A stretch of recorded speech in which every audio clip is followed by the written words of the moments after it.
Higher secondary second year ইকনমিক্সৰ কেইটামান important maths আমি আলোচনা কৰিম। যথেষ্ট ইম্পৰ্টেণ্ট হয় কুৱেশ্যনখিনি। এনেধৰণৰ কুৱেশ্যনখিনিয়ে তোমালোকে চাই যাবা।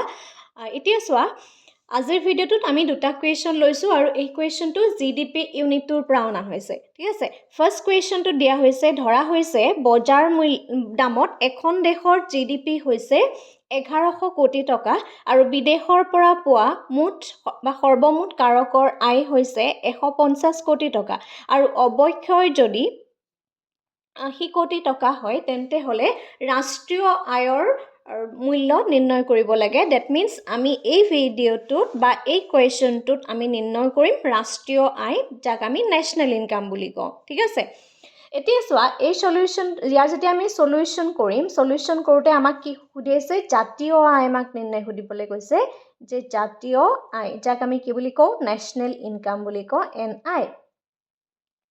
ঠিক আছে, যেতিয়া আমি নেশ্যনেল ইনকাম উলিয়াম, তাৰ পিছতে আমাক দি থোৱা হৈছে যে কুৱেশ্যনটোত কি দিয়া হৈছে? বজাৰ দামত GDP। বজাৰ দামত GDPটোত আমি লিখোঁ GDP MP। MP means market price. ঠিক আছে, GDP মাৰ্কেট প্ৰাইচ।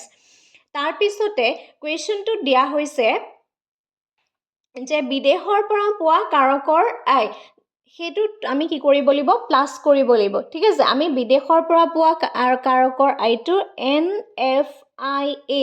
ঠিক আছে, এইটো আমি কি কৰিম? তাৰ লগত প্লাছ কৰিম।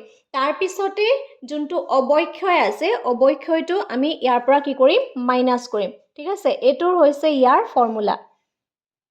অ'কে, এনেধৰণে আমি ফৰ্মুলাটো লিখি ল'লোঁ। এতিয়া চোৱা, GDP মাৰ্কেট প্ৰাইচৰ যোনটো ভেলু, সেই ভেলুটো আমাক দি থোৱা হৈছে কিমান? 1100 কোটি টকা। ঠিক আছে, প্লাছ কৰিম আমি বিদেশৰ পৰা পোৱা সৰ্বমুঠ কাৰকৰ আয় হৈছে 150 কোটি টকা আৰু অৱক্ষয় হৈছে 80 কোটি টকা। আৰু এইটো ব্ৰেকেট দি পেলাই আমি এইখিনি যিহেতু কোটি টকা বুলি লিখি থোৱা হৈছে, গতিকে এনেধৰণে লিখি ল'লোঁ। তাৰপিছতে এই দুটা প্লাছ কৰা, প্লাছ কৰিলে হ'ব 1250 মাইনাছ 80। এগেইন এইটোত কি আহিব? কোটিত আহিব। ঠিক আছে, এতিয়া এইটো মাইনাছ কৰিলে হ'ব 1170 কোটি। ঠিক আছে, আমি এইটো আনচাৰটো পাই গ'লোঁ। ঠিক আছে, কেনেকৈ কৰিলোঁ? চোৱা, যেতিয়া GDPৰ কুৱেশ্যনবিলাক আহিব, সেই GDPৰ কুৱেশ্যনবিলাকত তোমালোকে ফৰ্মুলাটো জনাটো ইম্পৰ্টেণ্ট। নেশ্যনেল ইনকাম উলিয়াইছোঁ আৰু আমি সকলোৱে জানো, যেতিয়া আমাক নেশ্যনেল ইনকাম উলিয়াবলৈ দিয়ে, তেতিয়া বিদেশৰ পৰা পোৱা যেতিয়া আয়টো থাকে, ডেট মিনছ NFIA যেতিয়া আমাক থাকিব, সেইটো সদায় তাৰ লগত প্লাছ হ'ব। ঠিক আছে, আৰু যেতিয়া অৱক্ষয় বুলি দিব, ঠিক আছে, অৱক্ষয়টো আমি কি কৰিম? মাইনাছ কৰিম। যিহেতু সেইকাৰণে কুৱেশ্যনখিনি ভালদৰে পঢ়াটো ইম্পৰ্টেণ্ট হয়, কাৰণ আমি কুৱেশ্যনখিনি পঢ়িলেহে এইখিনি আমি ভালদৰে উলিয়াব পাৰিম। ঠিক আছে, আই হোপ এইটো ক্লিয়াৰ হৈছে। নেক্সট, এই একেটাৰ ভিডিঅ'তে আমি আৰু এটা মেথছ আলোচনা কৰোঁ। ছেকেণ্ড যোনটো মেথছ আছে, সেই ছেকেণ্ড মেথছটো সেই GDP ইউনিটটোৰ পৰা লোৱা হৈছে। ইয়াত দিয়া হৈছে যে প্ৰতি বছৰে এটা ব্যৱসায়িক প্ৰতিষ্ঠানে উৎপাদন কৰে 1200 টকাৰ দ্ৰব্য।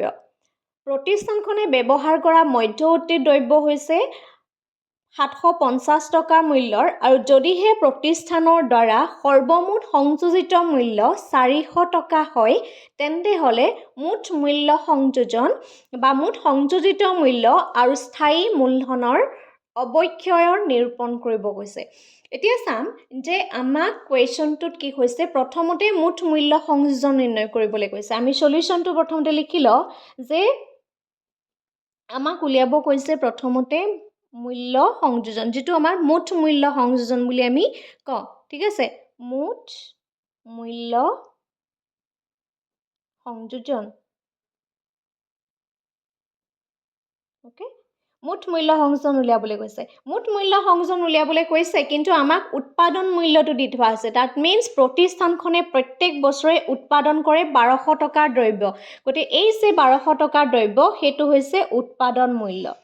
প্ৰতিষ্ঠানখনে এইখিনি কি কৰে উৎপাদন কৰে গতিকে এইটো আমি উৎপাদন মূল্য লিখি ল'ম তাৰপিছতে চাম মধ্যৱৰ্তী দ্ৰব্য বুলি দিয়া আছে এতিয়া চাম আমি যেতিয়া মুঠ মূল্য সংযোজন পদ্ধতিত জিডিপি নিৰ্ণয় কৰোঁ তেতিয়াহ'লে আমি উৎপাদন মূল্যৰ পৰা সদায় আমি মধ্যৱৰ্তী দ্ৰব্যৰ মূল্যটো কি কৰি দিওঁ মাইনাছ কৰি দিওঁ কাৰণ এইটো আছে পৰীক্ষাত এটা কুৱেশ্যন আহে যে মধ্যৱৰ্তী দ্ৰব্য কিয় মাইনাছ কৰা হয় বা জিডিপি গণনাত দ্বৈত গণনাৰ সমস্যাটো কি হয় এই সম্পৰ্কে অলৰেডি ভিডিঅ' দিয়া আছে চাবা যে মধ্যৱৰ্তী দ্ৰব্যটো আমি সদায় কি কৰোঁ মাইনাছ কৰোঁ সেইকাৰণে মধ্যৱৰ্তী দ্ৰব্যটো লিখি লোৱা এইটো পৰীক্ষাত প্ৰায় আহি থাকে দেই চাবা মধ্যৱৰ্তী দ্ৰব্যৰ মূল্য যেতিয়া আমি মধ্যৱৰ্তী দ্ৰব্যৰ মূল্য উলিয়াম তেতিয়াহ'লে ইয়াত আমাৰ দিয়া হৈছে 1200 টকা ঠিক আছে মধ্যৱৰ্তী মূল্য আছে 750 গোটেইকেইটা কিহত আছে টকাত আছে হয়নে গতিকে মাইনাছ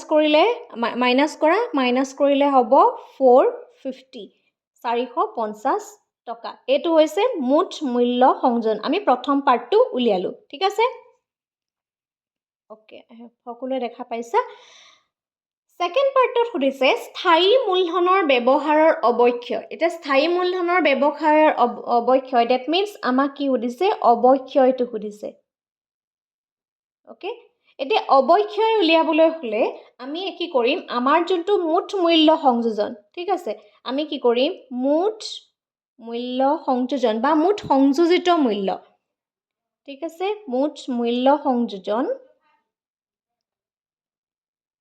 সেই মুঠ মূল্য সংযোজনৰ পৰা আমি কি কৰিম আমাক যেটো সৰ্বমুঠ সংযোজিত মূল্য ঠিক আছে মুঠ মূল্য সংযোজনৰ পৰা সৰ্বমুঠ সংযোজিত মূল্য এটো আমি কি কৰিম প্ৰতিষ্ঠানখনৰ দ্বাৰা তাৰ মানে বিভিন্ন ধৰণৰ প্ৰতিষ্ঠানখনে যিবিলাক দ্ৰব্য সামগ্ৰী উৎপাদন কৰে সেই উৎপাদন কৰে যন্ত্ৰপাতি হওক বা তাত যিখিনি লেবাৰ ইউজ কৰে সেইখিনিৰ যিখিনি বস্তু মানে খৰচ হয় গতে সেইখিনিত আমি কি কৰোঁ সৰ্বমুঠ সংযোজিত মূল্য যেটো 400 টকা দিয়া হৈছে সেইটো আমি কি কৰি দিম তাৰ পৰা মাইনাস কৰি দিম সৰ্বমুঠ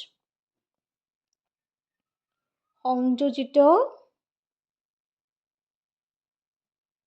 মূল্য তাৰ পৰা মাইনাস কৰি দিম এটা সৰ্বমুঠ মূল্য আমাৰ কিমান আছে কিমান পালো 450 কোটি টকা 50 টকা ইয়াত কোটি বুলি নাই টকা বুলি আছে তাৰ পিছতে মুঠ মূল্য কিমান আছে 400 ইয়াত কি লিখিম আমি টকাত লিখিম আৰু আলটিমেটলি কিমান হ'ব 50 টকা গতিকে এই 50 টকাটো হৈছে আমাৰ ইয়াৰ উদাহৰণ ঠিক আছে এনে ধৰণৰ কোৱেশ্চনখিনি বহুত বেছি ইম্পৰ্টেন্ট হয় স্কিপ নকৰিবা আৰু চেষ্টা কৰা এইকেইদিনৰ ভিতৰতে যিখিনি ছাত্ৰ-ছাত্ৰীৰ অকণমান হলেও মেথছৰ এই পোৰশন কিটাত অলপ ডাউটছ আছে তোমালোকে ক্লিয়াৰ কৰিবলৈ চেষ্টা কৰা কাৰণ মেথছৰ আহিবই এইটো ইউনিটতে হওক বা বিনিয়োগ গুণকৰ কোৱেশ্চনেই হওক এমপি এমপিএছৰ কুৱেশ্যনবিলাকেই হওক আহে সেই কুৱেশ্যনখিনি প্ৰতিবাৰে আহি থাকে গতিকে তেনেধৰণৰ কুৱেশ্যনখিনি যদি কাৰোবাৰ ক্লিয়াৰ এতিয়াও হোৱা নাই আমাৰ জনাক মৌচুমী ইকো ক্লাছত বহুতখিনি ভিডিঅ' দিয়া আছে বা তোমালোকে বুকছে পঢ়া